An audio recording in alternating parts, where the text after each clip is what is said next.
If you've ever felt stuck in a family business dynamic, the IMAP is a really great tool to give us language for our natural wiring. Anytime that you're consistently forced to operate outside of your motivated role, you're going to feel tired, drained, and feel frustrated. The longer you stay pulled out of your motivated role, it takes you even longer of feeling really good about your work. Understanding your wiring is not selfish. It's a great way to build a foundation of clarity for yourself.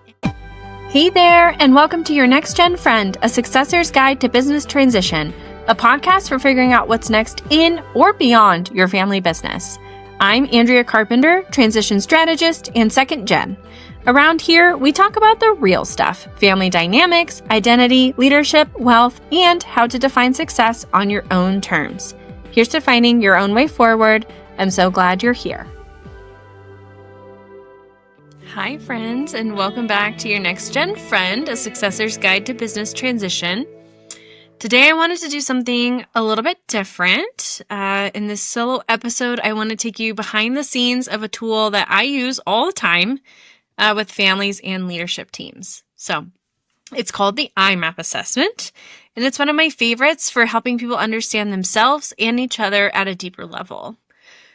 So a little bit of backstory on this assessment. I think all assessments are good to be taken with a grain of salt. If an assessment puts you in a certain type of bucket, that doesn't mean that it's 100% true. That doesn't mean that it's all the time.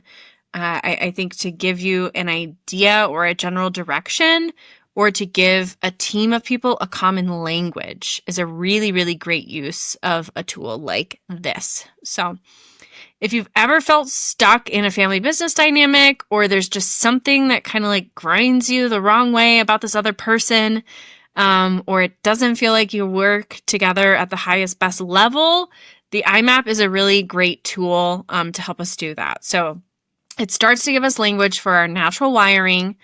And when we understand our natural wiring, we can unlock teamwork, clarity, and hopefully a little bit less trauma inside of our teams. So I thought today I could share some of my own IMAP report results just to let you get to know me a little bit better.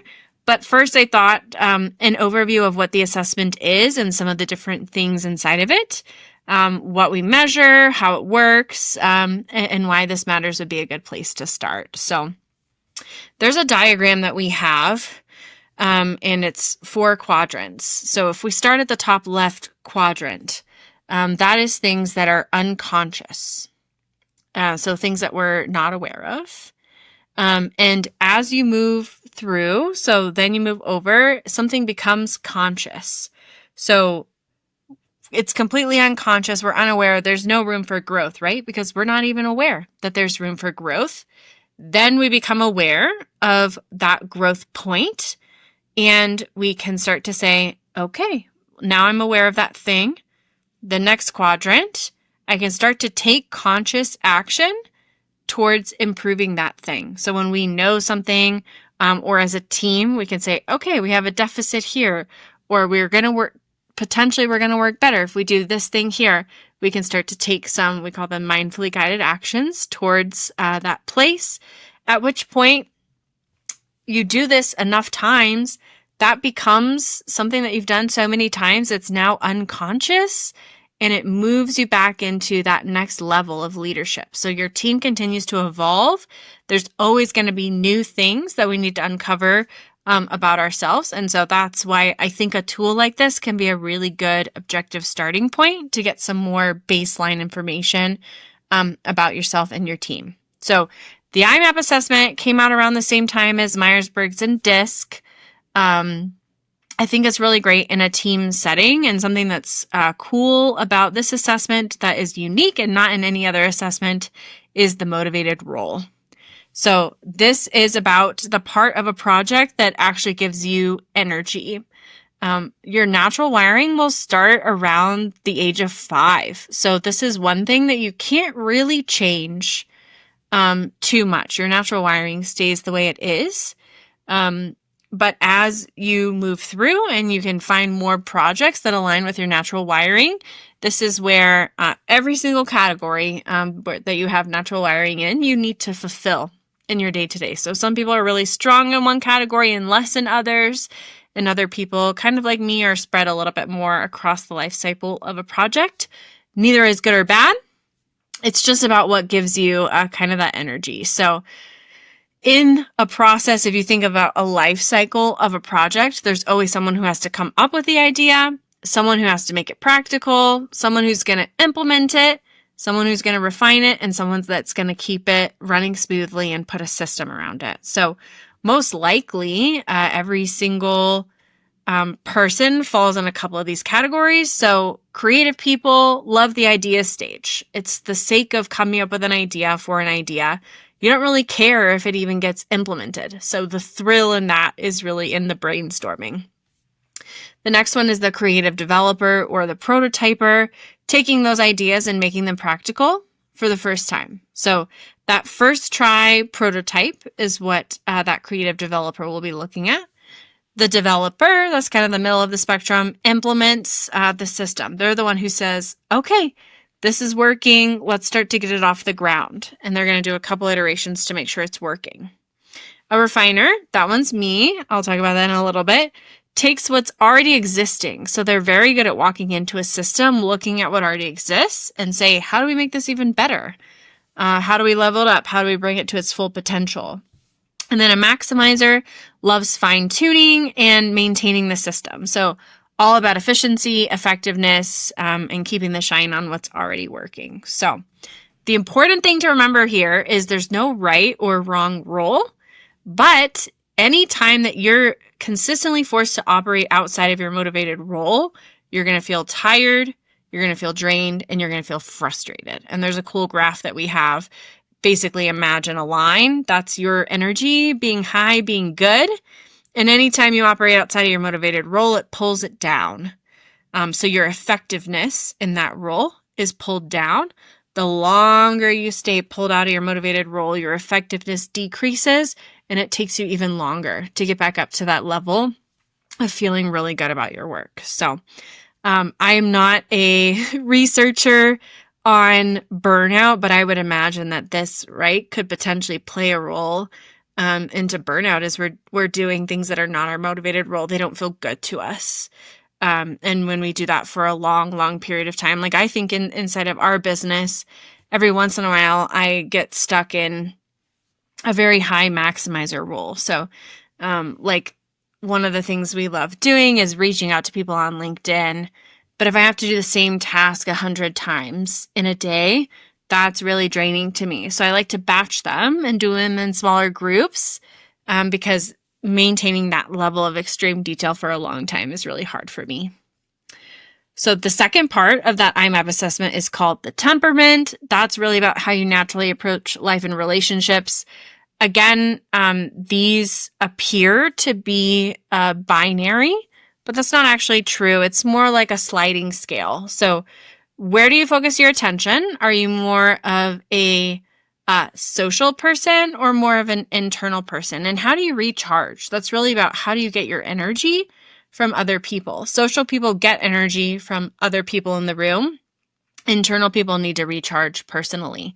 I think about this a lot when I facilitate because internal people like me need a little bit of time to make sure that they are recharging in a quiet way. So giving space for people to reflect internally, reflect personally, journal for a little bit before moving into big group discussions is a good way to help the internal people.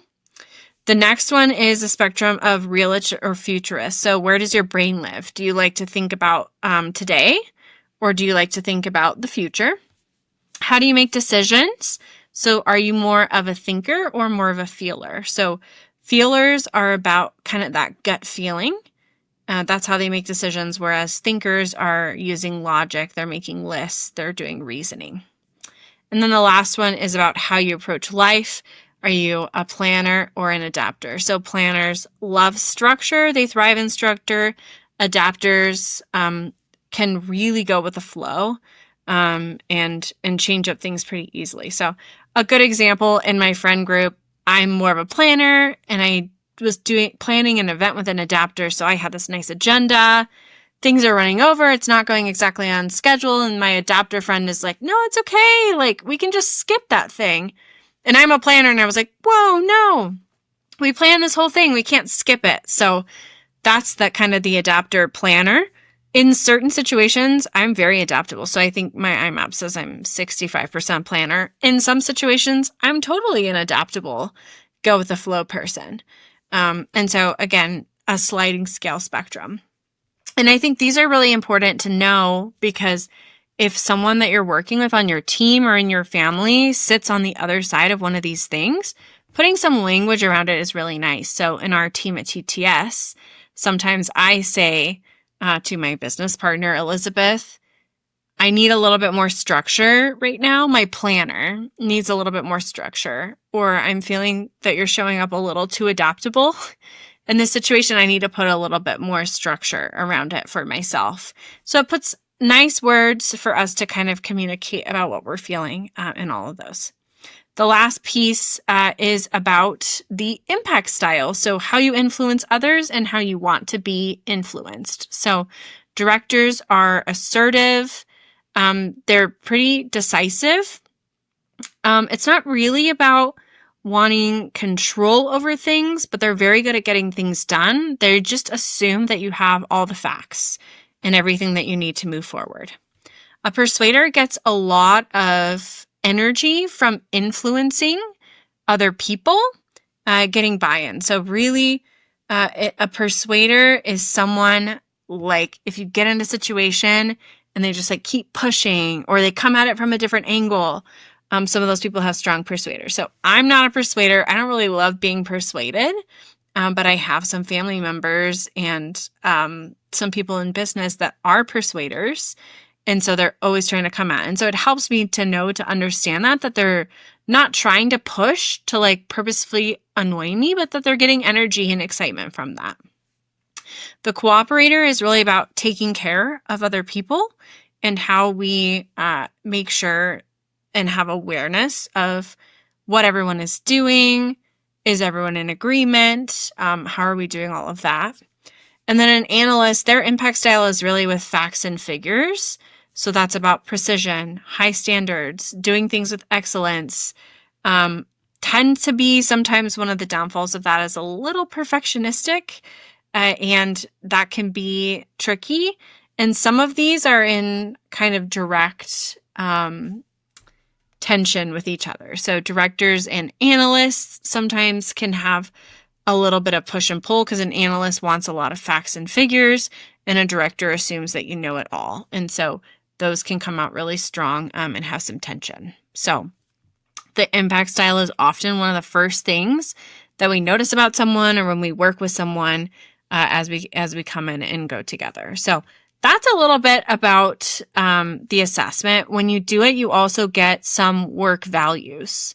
And that ranks what matters most to you at work. Sometimes we use this when we hire new members on the team. What kind of things are they excited about? Where they get energy?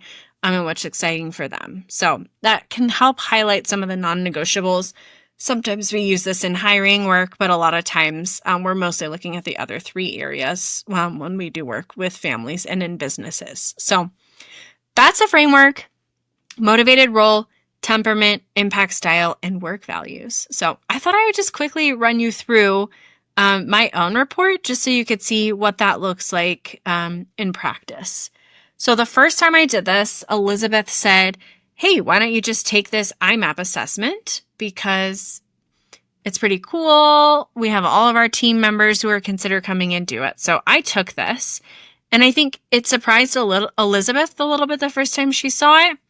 And as soon as I read a couple of the pieces, I was like, that totally makes sense. And so again, take what you want with an IMAP assessment or any assessment in general. I have a few favorites. I love the Strengths Finder. I've taken the DISC. I've done Myers-Briggs. I've done Enneagram. The IMAP, particularly the motivated role on the IMAP, is one of my favorite pieces because it gave me some language I didn't have before. So I am spread out across quite a few of the different categories on the IMAP motivated role, but my highest one is that refiner category. I'm 40% refiner. My next two highest are 20% creative and 20% maximizer. And then I round it out with 10% of the prototyper and 10% of the developer.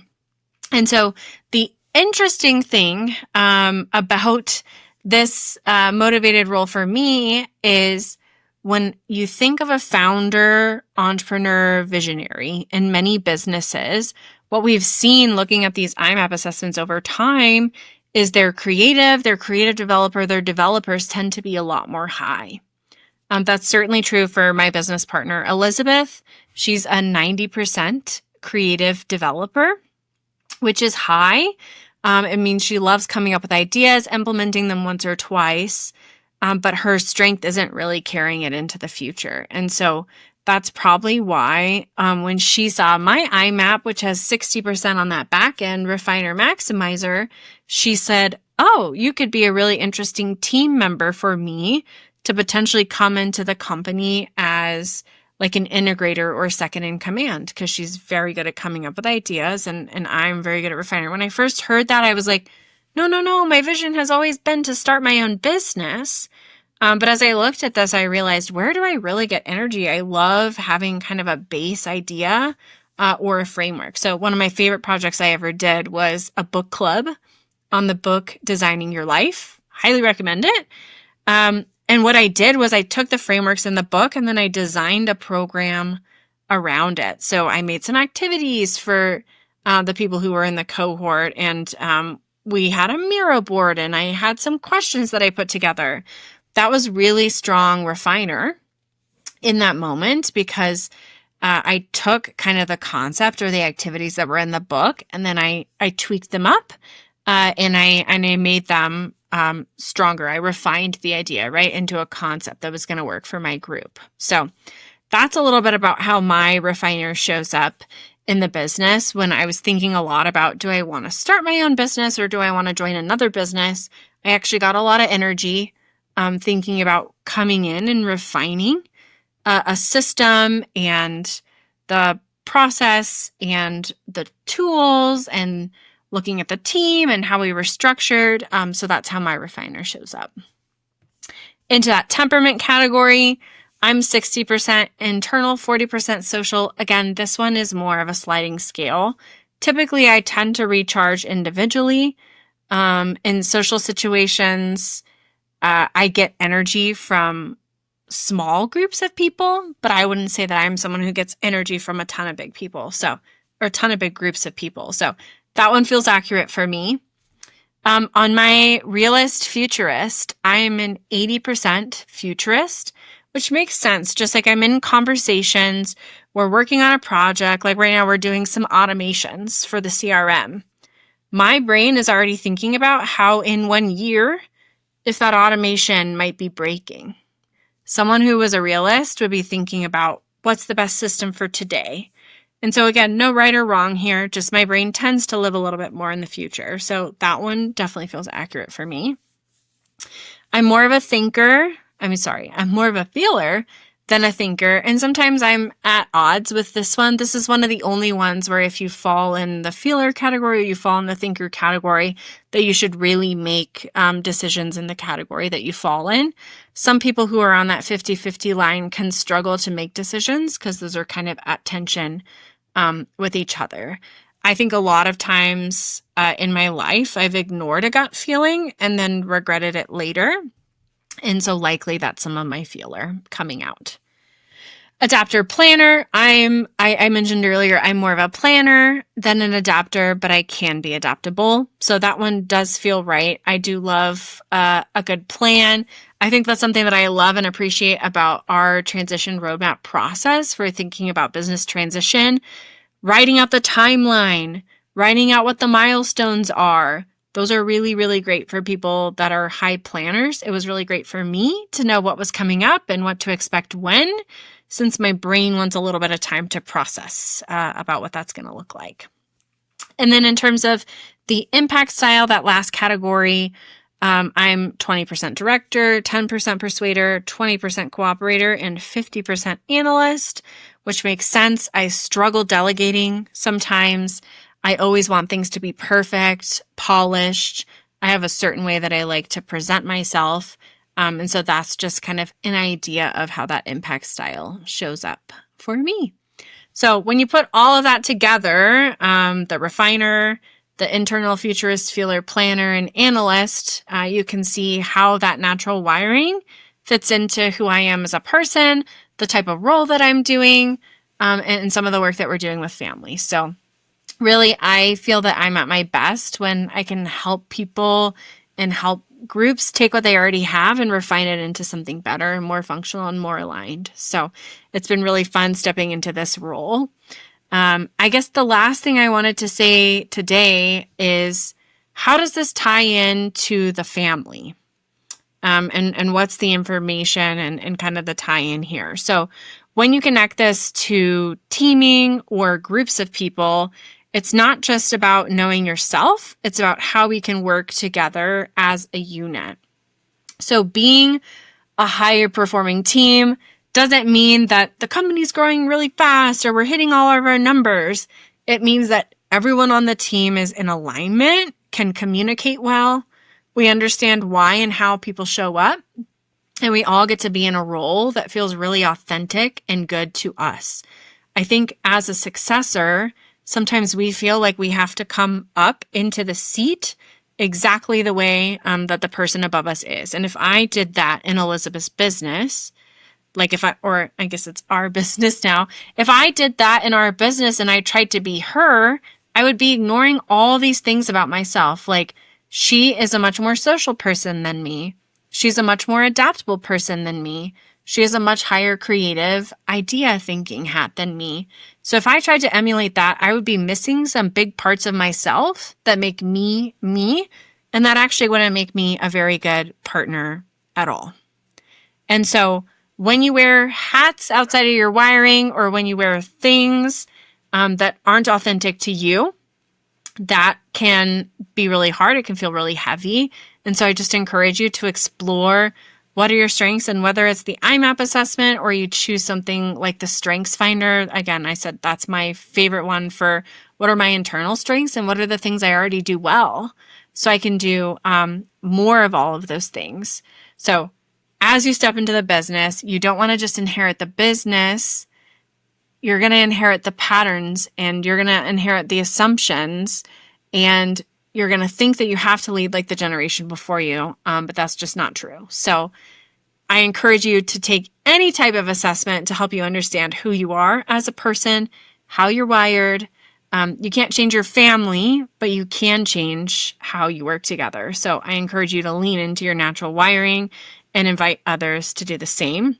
That's where legacy businesses can really thrive. So I hope you enjoyed today's IMAP 101, where you got to learn a little bit about my wiring, how this shows up in my work, and what this can really mean for you as a successor as you think about who you authentically are as a person and what that looks like and how that fits into the role and the ecosystem of your family business. Understanding your wiring is not selfish. So I'd love for you to leave with that takeaway. It's not selfish to understand your wiring. It's a great way to build a foundation of trust and clarity for yourself and other people in your business. So I'd love to connect, share more about this. Thank you for joining me. That's it for today. I hope today's episode offered some clarity, or at least a little company. If this resonated, I'd be so grateful if you'd share it with another Next Gen. While my podcast is for the Successors, you can also check out its sister show, The Business Transition Roadmap, hosted by my business partner, Elizabeth Ledoux. There's lots of great material in business and family succession over there. I hope you'll take a listen. Be well, and see you next time.